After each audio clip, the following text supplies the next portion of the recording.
समिती सदस्य असेल त्याच्या नावाची पाटी आपल्याला देखील पाहायला मिळते का याच्या माध्यमातून फक्त तुमच्यापासून बाजूला गेलं का यांनी काहीच केलं नाही आणि तुमच्या सोबत असेल तर याचं एक नंबरचं काम हे देखील आपल्या सर्वांना माहिती आहे। मी आपल्या सर्वांना सांगतो की लोकशाहीमध्ये सत्ताधारी जेवढे महत्वाचे आहेत ते काम करतात तेवढंच लोकशाहीमध्ये सत्ताधाऱ्यांपुढे जनतेमधला योग्य मुद्दा त्या ठिकाणी मांडून त्याची सोडवणूक करणं हे देखील लोकशाहीमध्ये विरोधकाचं कर्तव्य त्या ठिकाणी असतं। आज या तालुक्यामध्ये नगरपंचायत झाली, त्याच्या आधी विधानसभा झाली, लोकसभा झाली, आपण सगळ्यांनी जवळ पाहिजे कोण कुठं होतं, कुणी काय काय केलं। परंतु विधानसभेची जी निवडणूक झाली त्यामध्ये काही मंडळी आपण एकत्रित होतो, काही विरोधामध्ये देखील होतो। परंतु आज तालुक्यातील आमदार महोदयांचं जे चालू आहे की काही वेळा याला बरोबर घ्यायचं, नंतर त्याचा काटा काढायचा, त्याला सोडून द्यायचं, दुसरा बरोबर घ्यायचा, याचा अनुभव मंचर नगरपंचायत मध्ये आपण घेतला की मंचर विधानसभेच्या निवडणुकीमध्ये जनतेने आपल्या बाजूने कौल दिला का नाही दिला? दिला ना। मग मंचर नगरपंचायतीला आम्ही ठरवलं की जर आपल्याला डमी उमेदवारामुळे पराभव पत्करावा लागला असेल तर तो त्यांच्या पचनी पडलेला नाही, ते मान्य करतात, आम्ही पिपाणीमुळे निवडून आलो। मंचरला आम्ही ठरवलं आपण एकत्र येऊ। प्रयत्न भरपूर झाले, थोडे मतभेद झाले, सगळे वेगवेगळ्या पद्धतीने लढले। आज जे बोलतात त्यांनी भाजपला मंचर नगरपंचायत मध्ये बरोबर घेतलं। नगराध्यक्ष पदाचे उमेदवार होते संजय थोरातांच्या सुनबाई, त्यांना वरिष्ठांना सांगून त्यांना त्या पार्टीतून काढून टाकलं। 5 जागा भाजपला दिल्या आणि बाकीच्या 11 जागा यांनी लढवल्या। भाजपचे किती निवडून आले मंचर मध्ये? 0। आणि ज्यांच्या नेतृत्वाखाली भाजप वाढली त्यांना पक्षातून बाहेर काढले। नगराध्यक्ष पदाच्या निवडून आलेल्या नगराध्यक्ष इथं राजश्रीताई गांधाळे इथं व्यासपीठावर उपस्थित आहे। दत्ता भाऊनी चांगलं काम केलं, लोकांनी त्यांच्या बाजूने कौल दिला। यांनी ठरवलं की यांचं खालचे उमेदवार निवडून येतात, 11 लोक यांची निवडून आली, 5 लोक आपले आता जे आहेत आपण एकत्र आपली निवडून आली। पण नगराध्यक्ष पदाचा आपला उमेदवार ज्यावेळी निवडून आला त्यावेळी त्यांनी ठरवलं की म्हणले नाही, जे नगराध्यक्ष पदाचे उमेदवार आहेत ते म्हणले दादा गटाचे। दादांना अनुभव आला होता, लोकसभेच्या निवडणुकीमध्ये निरगुडसर मायनस झालं, त्यांना तिथं कळलं की काय प्रकारे हे राजकारण करतात। आणि मंचरमध्ये नगराध्यक्ष पदाच्या उमेदवारांना 4200 मतं पडली, त्यांच्या उमेदवाराला 3900 पडली आणि बाकीचे जे उमेदवार आहेत त्यांना 4000 पडली आणि एकूण विरोधामध्ये 8500 पैकी म्हणजे जवळपास 4500 मतं त्यांच्या विरोधात गेली। मग आम्ही ठरवलं की आता आपण एकत्र आलं पाहिजे आणि म्हणून दोन्ही सेना असतील, राष्ट्रवादी शरदचंद्र पवार पक्ष असेल, आदिवासी भागामध्ये मार्क्सवादी कम्युनिस्ट पार्टी असेल, आम्ही एकत्रित बसलो आणि ठरवलं की यावेळी या तालुक्यातील पंचायत समितीवरती आपला या महाविकास आघाडीचा झेंडा फडकवल्याशिवाय आपण राहायचं नाही। सभापती आपला त्या ठिकाणी असेल हे आमचं सूत्र ठरलं, त्यानुसार जागा वाटप झाल्या, सगळे उमेदवार आपापल्या ठिकाणी प्रचार लागले। मला एक सांगा मित्रांनो की ज्यावेळी मार्केट कमिटी मी सभापती होतो, तिकीट कापलं, काय निकष लावला? एक व्यक्ती एक पद। अरे ठीक आहे, सगळीकडे सांगत गेल्यानंतर यांनी घाई केली, यांना सत्ता पाहिजे, दुनियादारी पाहिजे, ठीक आहे ना।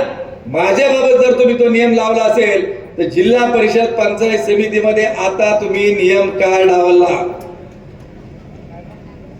अवसरी गटात उमेदवार किती वर्ष दूध संघाचे संचालक नवीन पिढीला आठवतात तसं तेच पार्टी अध्यक्ष ते आता त्यांनाच उमेदवारी, इकडे खरेदी विक्रीची संचालक चेअरमन पुरीला उमेदवारी, आमच्या तिकडे त्याच्या बायकोला उमेदवारी, पूर्ण सगळ्या तालुक्यामध्ये रिपिटेशन चालू आहे आणि घरात तेच कुटुंब सोडून दुसऱ्याला संधी द्यायची नाही। आम्हाला वाटलं होतं की या गटात काहीतरी निर्णय घेतील चांगला, काय की अरुणराव परत गेले दादांबरोबर आणि दादा यांचं तिकीट मिळाल्याशिवाय राहणार नाही आणि त्यांना विश्वास होता की आपल्याला देणार तिकीट। सगळे लोक सांगत होते की तुमचा घात होईल घात होईल, नाही म्हटले, साहेबाला मी विधानसभेत चेअरमनच्या बरोबर काम नाही केलं, त्यांचं प्रामाणिक काम केलं, मेरडेवाडीतून 400चं लीड दिलं, मला तिकीट मिळणार. आणि शेवटच्या 4 दिवसामध्ये त्यांचा पत्ता कट केला. औरंगाबादला आम्ही पहिल्यापासून सांगत होतो की आम्ही त्यांच्या समेत 32 वर्ष आहेत, ज्यांनी चुका केल्या त्यांना हे कशा प्रकारे वागणूक देतात याची साक्षीदार आपण आहोत. आज स्वतःचा एक पुतण्या कोणतरी बिबट्या म्हणलं, कारखान्याचा व्हाईस चेअरमन, एक शरद बँकेवर व्हाईस चेअरमन आहे. अरे मग त्यावेळी अरुणरावनी जर प्रामाणिकपणे विधानसभेला तुम्हाला निवडून आणून दिलं तर एका कार्यकर्त्याला ज्यांनी तुमच्या विरोधामध्ये विधानसभा लढवली होती त्यांना तुम्ही झेडपीचं पद उमेदवारी का दिली नाही, हा आमचा त्यांना सवाल त्या ठिकाणी आहे. मी आपल्या सर्वांना सांगतो बाजूने, नुसतं यांच्या बाबत घडलं नाही, करंज किल्ले इच्छुक होते की नाही मला माहित नाही, परंतु या तालुक्यामध्ये अण्णासाहेब आवटे पहिले आमदार, आज कुणी दिसतंय राजकारणात आहेत पण पद कुठलं नाही.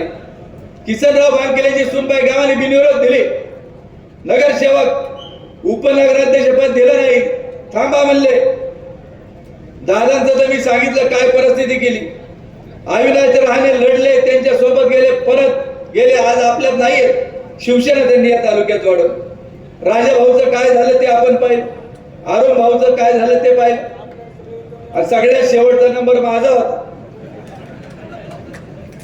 मला ज्यावेळी बोलवलं त्यावेळी मी स्पष्टपणे सांगितलं, पवार साहेबांना देखील 3 जानेवारीला थापलिंगच्या यात्रे दिवशी फोन करून सांगितलं की साहेब, या तालुक्यातील जनतेने ज्यांना तुम्ही घडवलं, खूप मोठाली पदं दिली, त्यांनी तुमची साथ सोडली, ते नको म्हणून हा आंबेगाव तालुका तुमच्या बरोबर माझ्या पाठीमागे उभं राहिला, मला चांगलं मताधिक्य दिलं म्हणून या तालुक्यातील जनतेचा कौल त्यांच्या विरोधात आहे, त्यामुळे मी त्यांच्या सोबत जाऊ शकत नाही.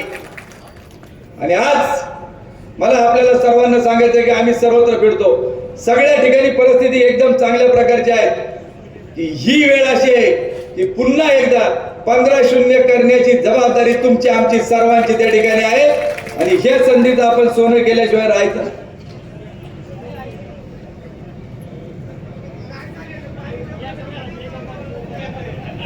की आम्ही विकास करतो हे सांगतात, राज्याचं काम वेगळं, केंद्राचं वेगळं, जिल्हा परिषद पंचायत समितीचं वेगळं, गावची स्मशानभूमी असेल, प्राथमिक शाळा असेल, 2 गावांना जोडणारे रस्ते असतील, पशुवैद्यकीय दवाखाना असेल, प्राथमिक आरोग्य केंद्र असेल, हे जिल्हा परिषद पंचायत समितीची कामं आहेत. म्हणून ही कामं करत असताना आज ज्या गावाने मताधिक्य दिलं तिथं पहिला कागद काढला जातो आणि सांगितलं जातं तुमच्या गावामध्ये आम्हाला मताधिक्य नाही, ज्यांना मतं दिली त्यांच्याकडे जा. मी छाती ठोकपणे आपल्याला सांगतो, आपले सगळ्याच्या सगळे उमेदवार निवडून द्या.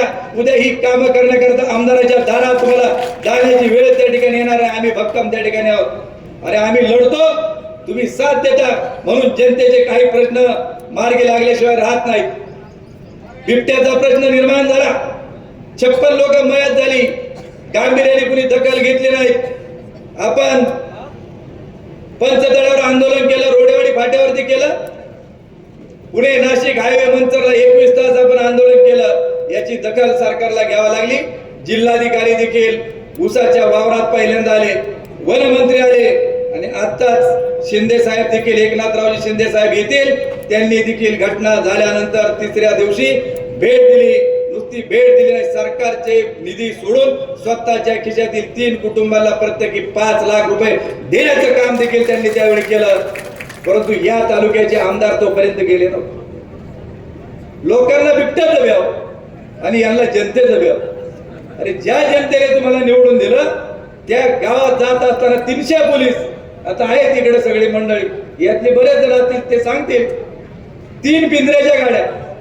अहो बिबट्या पकडायला पिंजरा देऊ शकत नाही आणि ज्यांनी तुम्हाला निवडून झाला त्यांना पकडण्याकरता 3 पिंजऱ्याच्या गाड्या तुम्ही पिंपरखेड मधून घेऊन जाता. याच्यापेक्षा दुसरं दुःख काय तुमच्या आमच्या जीवनात. आंदोलनानंतर निर्णय झाला की पकडलेला बिबट्या पुन्हा रस्त्यावर सोडायचा नाही. देवगावला पकडला तर नागापूरला सोडायचं नाही, नागापूरचा पकडला तर जारकरवाडी सोडायचा नाही, निरगुडसरचा पारगाव मध्ये नाही. जो पकडेल तो पिंजऱ्यात ठेवायचा, परराज्यामधल्या प्राणी संग्रहालयात पाठवायचा किंवा माणिकडो निवारण केंद्रात ठेवायचा. आणि सगळ्यात महत्वाचं तुमच्या माझ्या दृष्टीने जर काय झालं असेल की आमची अनेक वर्षाची मागणी होती, 11 मागण्या आम्ही केल्या की आमच्या शेतकऱ्याला जर रात्रीचं पाणी भरायला गेलं तर मजूर तिथं जात नाही, कुणी जाऊ शकत नाही, बिबट्याचा हल्ला होतो, आम्ही शेती करू शकत नाही, आमच्या शेतीला दिवसा वीज मिळाली पाहिजे आणि सरकारला निर्णय घ्यावा लागला, दिवसा वीज आपल्याला त्या ठिकाणी मिळायला लागली. पण मला सांगायचंय की आता शिंदे साहेब आल्यानंतर त्यांनाही मी सांगणार आहे की आम्हाला 8 तास नको, आम्हाला 10 ते 12 तास शेतीला वीज मिळालीच पाहिजे. आज शेतकऱ्यांच्या मोटरीला मीटर बसवायचं काम चालू आहे, निवडणुकीमुळे बंद केलेत, ते मीटर देखील काढले पाहिजेत. त्याचबरोबर मधल्या काळामध्ये 10 हॉर्सपॉवरच्या 7.5च्या पुढच्या लोकांची कनेक्शन तोडलेली होती आणि ती कनेक्शन तोडलेली असताना आमदारांचं मंचरला भाषण होतं की आंदोलनाने प्रश्न सुटणार नाही, तुम्ही 5 ते 10, 15 हजार रुपये भरा, मी उद्या कनेक्शन जोडायला सांगतो. तुमच्या भाषणाची तुमचे पैसे भरायची गरज नाही. शासनाने निर्णय घेतला होता की जिथं जिथं अतिवृष्टी झाली त्या 262 तालुक्यामध्ये शेतकऱ्यांना 3 महिन्याचं वीज बिल माफ करण्यात आलं होतं. आम्ही जिल्हाधिकाऱ्यांची ऑर्डर आणली, पुन्हा कनेक्शन जोडून दिली, वाढलेली पाणीपट्टी देखील कपात न करण्याचा निर्णय, कारखान्याने कापलेले पैसे पुन्हा आपल्याला रिटर्न देण्याचं काम केलं. आज शेतकऱ्यांना FRP देखील एकरकमी मिळत नव्हती. तुमचा संचालक म्हणून काम करत असताना 173 रुपयाचे त्यांनी कमी देत होते. आपल्या बोलल्यानंतर, आपल्या पत्रानंतर 173 रुपये तुमच्या खात्यात जमा झाले की नाही झाले? ही ताकद कशाची आहे? आणि उद्याच्या काळामध्ये मी तुम्हाला सांगतो की गेले 10 वर्ष आपल्याला सभासदत्व मिळालेला नव्हता, परंतु आपण सातत्याने मागणी केली आणि ज्या शेतकऱ्यांनी कारखान्याला ऊस पुरवठा केलेला आहे त्यांना देखील सभासदत्व दिलं पाहिजे. म्हणून आता तुम्हाला घरपोच फॉर्म पाठवले, ते सगळे फॉर्म तुम्ही आता भरून द्यायचे आणि उद्याच्या काळामध्ये ज्याला फॉर्म आला नसेल, ज्याने कारखान्याला ऊस घातला असेल, त्याला देखील सभासद करण्याची जबाबदारी एक संचालक म्हणून माझी त्या ठिकाणी हे देखील मला आपल्याला सांगायचं.